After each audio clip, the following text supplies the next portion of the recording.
ಕರ್ತನಿಗೆ ಸ್ತೋತ್ರ ಉಂಟಾಗಲಿ. ಈ ದಿನದಲ್ಲಿ ಒಂದು 2 ವಾಕ್ಯವನ್ನು ನಿಮ್ಮ ಮಧ್ಯದಲ್ಲಿ ಓದಿ ಧ್ಯಾನಿಸಲು ಪವಿತ್ರಾತ್ಮನಿಂದ ಪ್ರೇರೇಪಣೆ ಉಳ್ಳವನಾಗಿದ್ದೇನೆ. ಯೋಬನ ಬರೆದ ಸುವಾರ್ತೆ 1ನೇ ಅಧ್ಯಾಯ 1ನೇ ವಾಕ್ಯ. ಆದಿಯಲ್ಲಿ ವಾಕ್ಯವಿತ್ತು, ಆ ವಾಕ್ಯ ದೇವರ ಬಳಿಯಲ್ಲಿತ್ತು, ಆ ವಾಕ್ಯವು ದೇವರಾಗಿತ್ತು. ಇನ್ನೊಂದು ವಾಕ್ಯವನ್ನು ನೋಡೋಣ. ಆ ವಾಕ್ಯವೆಂಬವನು ನರವತರೆತ್ತಿ ನಮ್ಮ ಮಧ್ಯದಲ್ಲಿ ವಾಸ ಮಾಡಿದನು. ಹಲ್ಲೆಲೂಯಾ.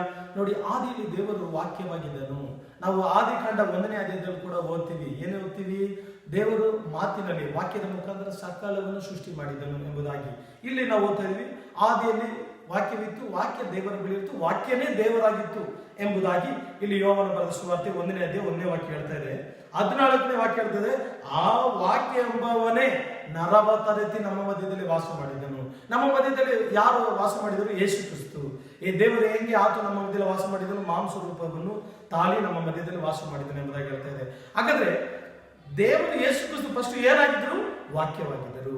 ಇಲ್ಲಿ ವಾಕ್ಯ ಹೇಳ್ತಿದೆ, ವಾಕ್ಯನೇ ದೇವರಾಗಿದೆ ಎಂಬುದಾಗಿ. ಅದಕ್ಕೆ ವರ್ಡ್ ಆಫ್ ಗಾಡ್ ಅಂತ ಹೇಳ್ತಾ ಇದ್ವಿ. ಈ ದಿನದಲ್ಲಿ ಏನಕ್ಕೆ ವಾಕ್ಯ ನಿಮ್ಮ ಮಧ್ಯದಲ್ಲಿ ಹೇಳ್ತಾ ಇದ್ದೀನಿ ಅಂದ್ರೆ, ಎಷ್ಟೋ ಜನ ಇನ್ನು ಚರ್ಚ್ ಕಟ್ಟಡಗಳನ್ನು ನೋಡಿ ಪ್ರಾರ್ಥನೆ ಮಾಡ್ತಿದ್ದಾರೆ.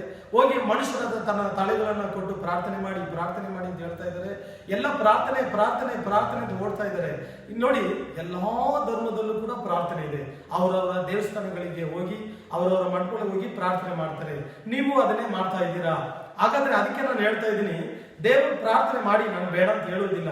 ಆದ್ರೆ ಅದಕ್ಕೆ ಮುಂದಾಗಿ ವಾಕ್ಯ ಹೇಳ್ತದೆ, ದೇವರ ವಾಕ್ಯವನ್ನು ಹಗಲಿರುಳು ಯಾರು ಧ್ಯಾನಿಸುತ್ತಾನೋ ಅವನು ಭಾಗ್ಯವಂತನು ಧನ್ಯನು ಎಂಬುದಾಗಿ ವಾಕ್ಯ ಹೇಳ್ತದೆ. ಯಾಕಂದ್ರೆ ಆತನು ವಾಕ್ಯವಾಗಿದ್ದಾನೆ.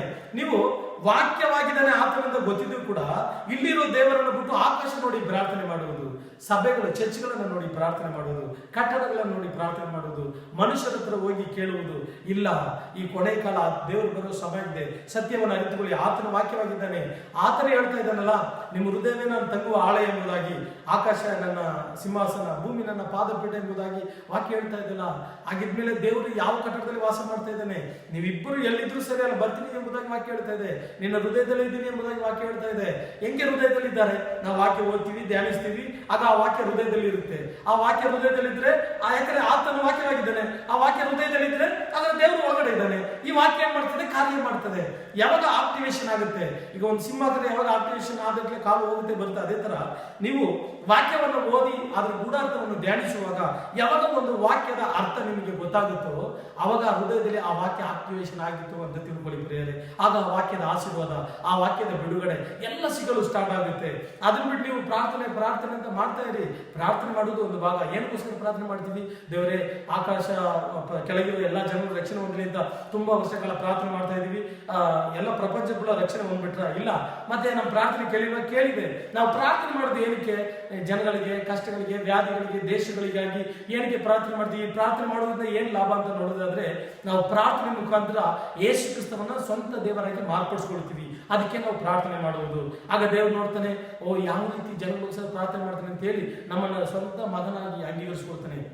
ಆಗ ಆತನ ಸ್ವರೂಪ, ಆತನ ಏನು ಯೋಚನೆ ಆ ಯೋಚನೆ ನಮ್ಮಲ್ಲಿ ಬರುತ್ತೆ.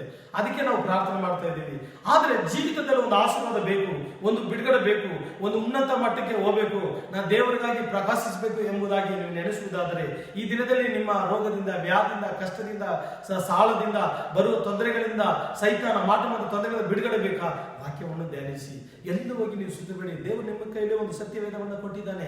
ತೆಗೀರಿ, ಓದಿರಿ. ಬೆಳಿಗ್ಗೆ ಸಾಯಂಕಾಲ ಓದಿ. ನಿಮ್ಮ ಜೀವಿತಕ್ಕೆ ಬೇಕಾದ ಅಷ್ಟು ಆಶೀರ್ವಾದಗಳು ಇಲ್ಲಿದೆ. ಬೇರೆ ಎಲ್ಲೂ ಹೋಗಿ ಹುಡುಕಿದ್ರು ಪ್ರಯೋಜನ ಇಲ್ಲ. ವಾಕ್ಯ ಕೈಯಲ್ಲೇ ಇಟ್ಕೊಂಡು ನಾವು ಪ್ರಪಂಚದಲ್ಲಿ ಹುಡುಕಿದ್ರೆ ಏನು ಪ್ರಯೋಜನ? ಆತನ ಹೇಳ್ತಾ ಇದ್ದಾನಲ್ಲ, ವಾಕ್ಯ ದೇವರಾಗಿದೆ ಎಂಬುದಾಗಿ. ಆದ್ರೆ ಇಲ್ಲಿ ದೃಷ್ಟಿಸಿ ನೋಡಿ, ದೇವರೇ, ನಿನ್ನ ವಾಕ್ಯದ ಗೂಢಾರ್ಥವನ್ನು ತಿಳಿಸಿಕೊಡಿ ಎಂಬುದಾಗಿ ಪ್ರಾರ್ಥನೆ ಮಾಡಿ. ಆಕಾಶ ನೋಡಿ ಪ್ರಾರ್ಥನೆ ಮಾಡಿ, ಕಲ್ಲುಗಳನ್ನು ನೋಡಿ ಪ್ರಾರ್ಥನೆ ಮಾಡಿ, ಗೋಡೆಗಳನ್ನು ಪ್ರಾರ್ಥನೆ ಮಾಡಿ. ಏನು ಪ್ರಯೋಜನ? ಪ್ರಾರ್ಥನೆಗಳು ಪ್ರಯೋಜನ ಇಲ್ಲ. ವಾಕ್ಯದ ಗೂಢಾರ್ಥಕ್ಕೋಸ್ಕರ ಪ್ರಾರ್ಥನೆ ಮಾಡಿ. ಈ ಕೊನೆ ಕಾಲದಲ್ಲಿ ಇದ್ದೀರಾ ಪ್ರಿಯರೇ? ಎಲ್ಲರಿಗೂ ಒಂದು ಬಿಡುಗಡೆ ಬೇಕಾಗಿದೆ. ಜನಗಳು ಎಲ್ಲೋದ್ರೂ ಬಿಡುಗಡೆ ಬಿಡುಗಡೆ ಬಿಡುಗಡೆ ಕೇಳ್ತಾ ಇದ್ದಾರೆ. ಎಲ್ಲೆಲ್ಲೋ ಚರ್ಚ್ಗಳು ಓಡ್ತಾ ಇದ್ದಾರೆ, ದೊಡ್ಡ ದೊಡ್ಡ ಕೂಟಗಳಿಗೆ ಹೋಗ್ತಾ ಇದ್ದಾರೆ. ಆದ್ರೆ ಪ್ರಯೋಜನ ಇಲ್ಲ. ಏಕೆಂದ್ರೆ ವಾಕ್ಯ ಇಲ್ಲ, ಆತನೇ ಇಲ್ಲ ಅಂದ್ಮೇಲೆ ನಾವು ಪ್ರಾರ್ಥನೆ ಮಾಡಿ ಏನು ಪ್ರಯೋಜನ? ನಾವು 10 ದಿನ ಉಪವಾಸ ಮಾಡಿ ಪ್ರಾರ್ಥನೆ ಮಾಡಿದ್ರು ಕೂಡ ಆ ಪ್ರಾರ್ಥನೆ ಕೇಳೋದು ಯೇಸು ಕ್ರಿಸ್ತು. ಯೇಸು ಕ್ರಿಸ್ತನೇ ಅಲ್ಲಿ ಇಲ್ಲದೆ ಇದ್ಮೇಲೆ ನಾವು 10 ದಿನ ಪ್ರಾರ್ಥನೆ ಮಾಡಿ ಏನು ಪ್ರಯೋಜನ? ಹಾಗಾದ್ರೆ ಯೇಸು ಕ್ರಿಸ್ತ ಏನಾಗಿದೆ? ವಾಕ್ಯವಾಗಿದ್ದಾನೆ. ಅದಕ್ಕೆ ಫಸ್ಟ್ ವಾಕ್ಯ ಇರಬೇಕು.